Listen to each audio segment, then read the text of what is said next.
Yaourana, bonjour et bienvenue dans cette nouvelle vidéo. On est au commencement de la chaîne, alors j'avais envie de vous faire quelque chose d'un petit peu particulier, d'un petit peu spécial. Ces derniers jours, la Polynésie vit des événements violents, voire tragiques. Au milieu du mois de juin, un jeune a agressé un touriste sans aucune raison. Le 26 juin à Moorea, des adolescents se sont fait agresser par une quinzaine de jeunes armés de battes ou de parpaings. Un peu plus tôt dans la journée, un homme et sa fille se sont fait agresser par un groupe de policiers. Le même jour, à Moorea, des personnes se sont fait attaquer jusqu'à même envoyer sur la plage dans le but de les noyer. Alors que la veille, un jeune de la presqu'île est décédé à cause d'une bagarre. Dans cette rubrique To'uman'o, qui veut dire mon avis en français, je donne mon ressenti sur des événements qui se déroulent au Fénois. Sauf qu'aujourd'hui, j'ai voulu faire les choses un peu différemment et donner la parole à 4 personnes qui sont au cœur du problème de la violence. Un policier, un athlète des arts martiaux, un caïd de quartier et une victime de ces violences. Alors je vous le rappelle, on n'est pas ici pour faire le buzz et de toute façon, ça servirait à rien. On est ici principalement pour donner des idées ou des solutions adaptées à notre niveau. Par contre, si vous avez des idées que vous voulez témoigner ou donner votre avis, l'espace commentaire est fait pour ça. Sur ce, c'est parti. La violence à Tahiti. On va commencer par le policier qui préfère rester anonyme et il va nous donner son ressenti par rapport aux récents événements. Il y a plusieurs événements qui se sont déroulés. Ce qui fait fuir en ce moment, c'est la violence. La bagarre qui est entre les jeunes, pas que les jeunes, même les grands aussi. C'est ça qui fait fuir en ce moment. Ce qui est mon ressenti, c'est triste. Mais bon, après, la bagarre, ça existe depuis longtemps, c'est pas de maintenant.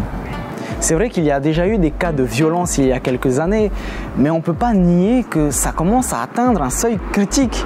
Donc pourquoi autant de violence chez les jeunes?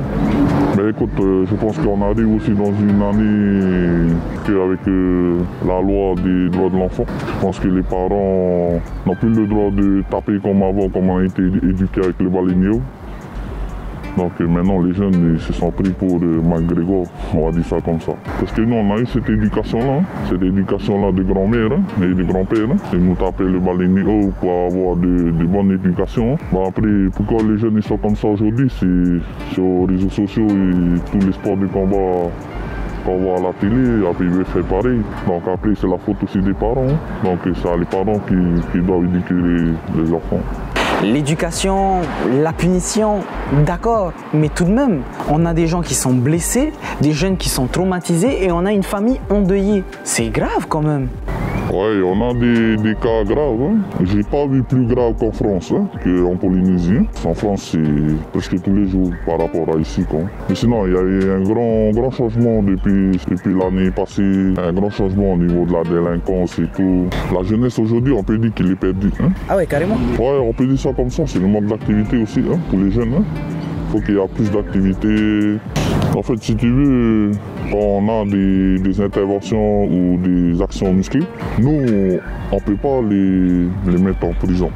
Donc, on peut juste les emmener à la DSP, appeler leur famille et venir récupérer les jeunes. Après, ce n'est pas dans notre droit de les mettre en prison. Donc les forces de l'ordre se retrouvent un petit peu dans une impasse en fait. Certains jeunes sont mineurs et tant qu'ils n'ont pas commis de crimes comme le meurtre ou le viol, on ne peut pas les emmener en prison.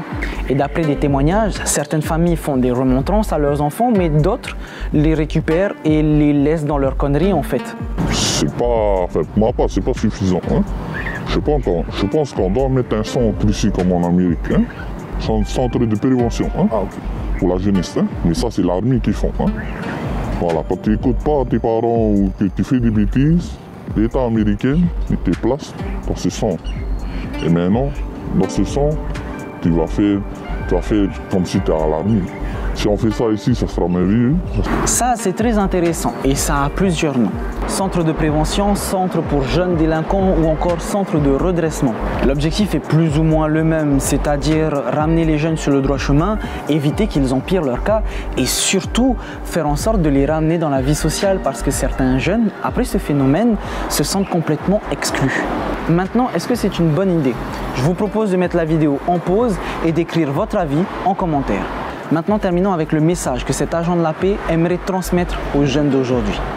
Les jeunes, si vous êtes passionnés de sport de combat, je vous invite à aller voir des fédérations. Nous avons des talents, et ça je le sais très bien. J'ai vu dans la ville de Papeete comment vous vous battez. Si vous mettez ça en pratique sur un ring, ça sera merveilleux. Justement, partons à la rencontre d'une personne qui a connu la violence, mais qui a su garder la tête froide et se relever grâce au sport. C'est parti, on va vers l'île sœur, Moorea.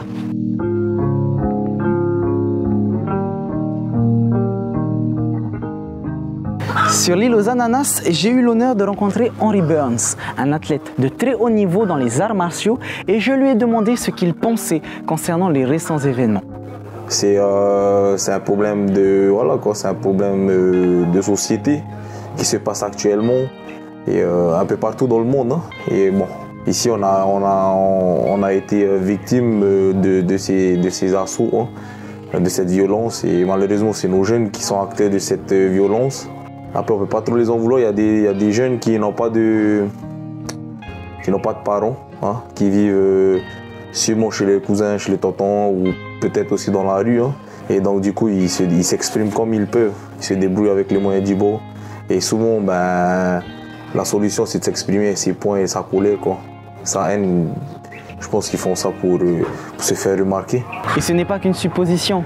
Henry Burns, avant d'être un athlète reconnu sur le Fénois, a eu une vie très mouvementée. En tout cas, quand j'étais petit, moi j'étais dans la même situation. J'ai fait plusieurs familles d'accueil, j'ai fait 10 familles d'accueil. Du coup, je sais ce que c'est d'être violent. Et je me battais tous les jours. Et pour moi, c'était, en regardant en arrière maintenant, aujourd'hui, c'était pour moi, c'était une façon de montrer que j'existais. Montrer à ces personnes-là, hey, je suis là, hein, j'existe, tu vois. Et quand tu n'as pas de parents et quand tu n'as rien, ben, tu t'en fous un peu de tout, quoi. Tu essaies de brûler les limites et voilà, des fois on arrive à des cas comme ça, quoi. On a donc maintenant un nouveau point assez intéressant, la recherche identitaire. Qui suis-je? Est-ce que je suis un caïd des quartiers? Pourquoi est-ce que moi je peux pas me battre? Les autres se battent, eux. Malheureusement, si on suit la vie qu'il y a sur les réseaux sociaux, ces jeunes qui sont en train de se chercher sont des cas désespérés. Ceux qui disent ça, ils connaissent pas vraiment le sujet, quoi, tu vois. Et il y a des jeunes, tout le monde est récupérable. Il y a des jeunes qui sont peut-être pas récupérables, mais il faut les aider quand même.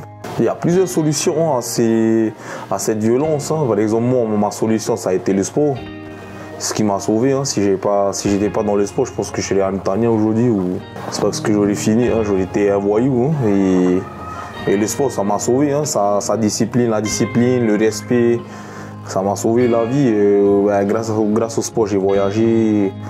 Et je suis fier, je suis content aujourd'hui. Hein. Je suis content que j'ai pu faire partie de cette famille des arts martiaux. Et c'est ce qui m'a poussé à être meilleur, hein, une meilleure personne. Et aujourd'hui, voilà, je suis là. Hein.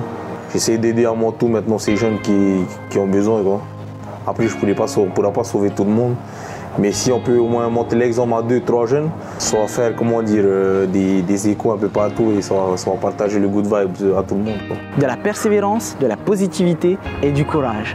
Voilà ce qui fait de lui un Eito, et pour lui, c'est ce qui nous permettra d'aider ces jeunes. Ne pas baisser les bras et continuer à les aider coûte que coûte. Moi, souvent, ce qui m'a inspiré étant plus jeune, hein, c'était, malgré que j'avais rien, hein, c'est de croire en moi, hein, et de croire que même si c'est dur, je vais réussir. Et ça m'a toujours poussé un peu dans tous mes projets. C'est d'abord dans son cœur qu'on doit changer. Hein. Si on veut être quelqu'un, si on veut devenir quelqu'un, c'est dans son cœur d'abord qu'il faut aller chercher. C'est un peu comme la foi, hein, tu vois pas, hein, mais un jour ou l'autre, tu sais que ça existe et tu sais que c'est vrai et que il faut le faire. Et un jour ou l'autre, ça se réalise. Et moi, c'est le petit message que je voulais partager. Surtout, les jeunes, croyez en vous et partagez de l'amour autour de vous, c'est le plus important. Ossa! Un beau message de positivité et j'espère que vous le retiendrez. Pour la suite de cette vidéo, j'ai eu aussi l'occasion de rencontrer un caïd de quartier. Lui, il a vécu d'autres difficultés. On va aller le voir tout de suite. Retour sur Tahiti.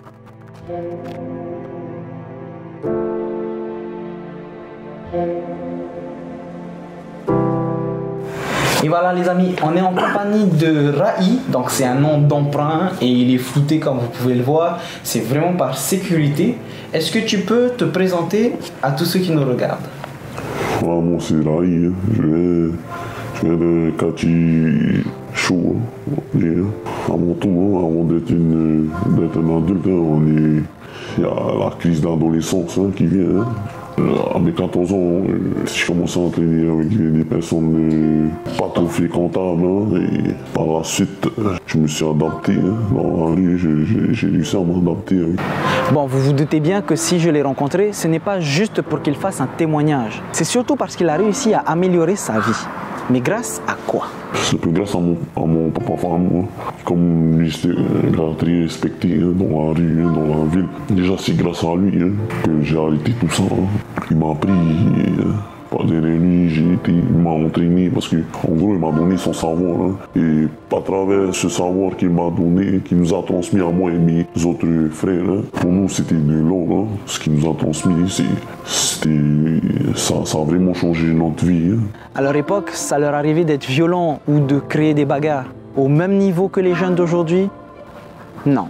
On disait tout à l'heure, ça part vraiment cacahuète, les jeunes d'aujourd'hui. Hein. Les jeunes là, de Veiraou, là, hein. Condoléances encore à la famille. Hein. J'espère que le Seigneur va apaiser leur cœur. Hein. Parce qu'une vie, vous savez, ça n'a pas de prix. Hein.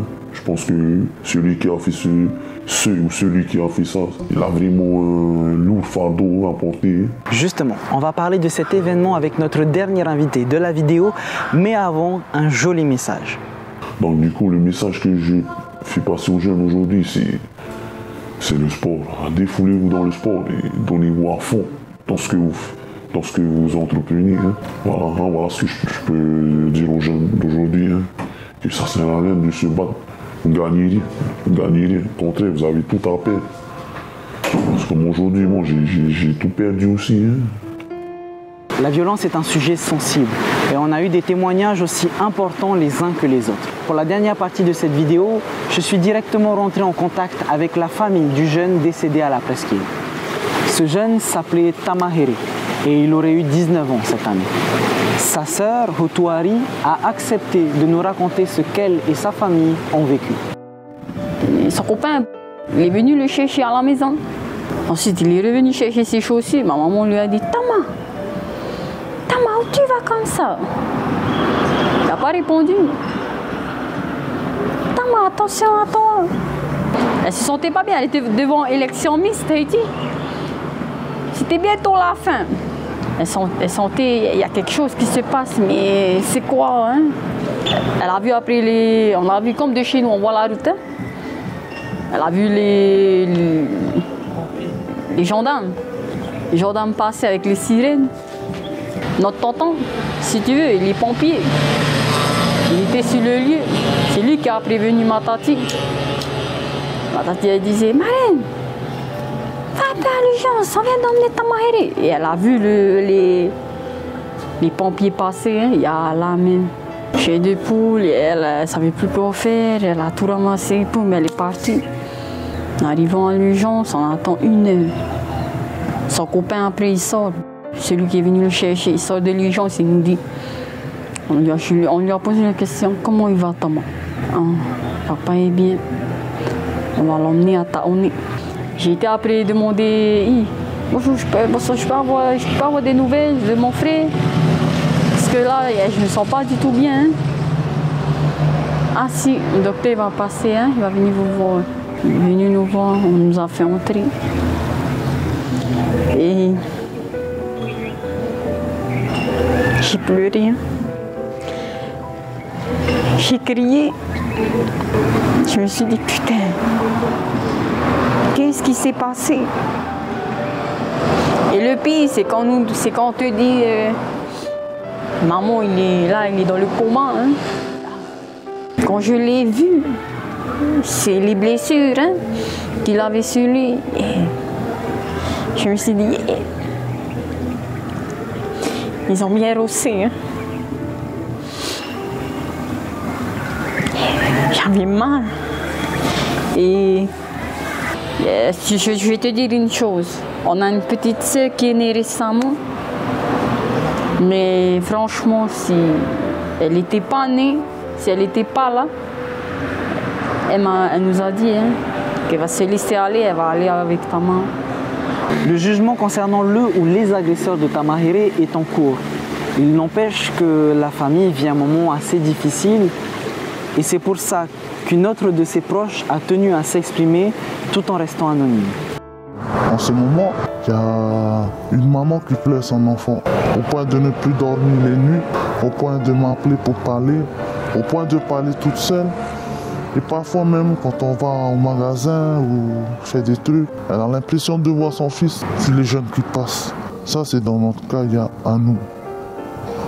Et dans leur cas à eux, il y a aussi une maman qui est en train de souffrir mais de s'inquiéter. Et de s'inquiéter parce que ses enfants sont au jugement. Et j'en suis presque sûr, ils n'arrivent pas non plus à dormir. Et que elle a mal aussi, que ses enfants ont fait ça sur d'autres personnes. Donc dans les deux cas, personne n'a gagné. Il faut penser à votre avenir, pensez à vos proches, vos enfants, enfin, à ceux qui vous sont chers. Il ne faut pas perdre son temps, il faut profiter de la vie. On ne vit qu'une fois. Voilà, c'est ça un peu le message. Moi j'aimerais bien leur dire.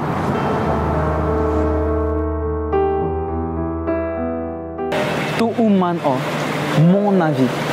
Je suis censé vous partager mon ressenti, mais au final, je pense que je vais vous demander le vôtre en commentaire. Pour finir, je pense que la violence est un sujet sensible, mais qu'ensemble, on peut faire de belles choses. Sur ce, gardez le sourire, il vous va si bien. Nana.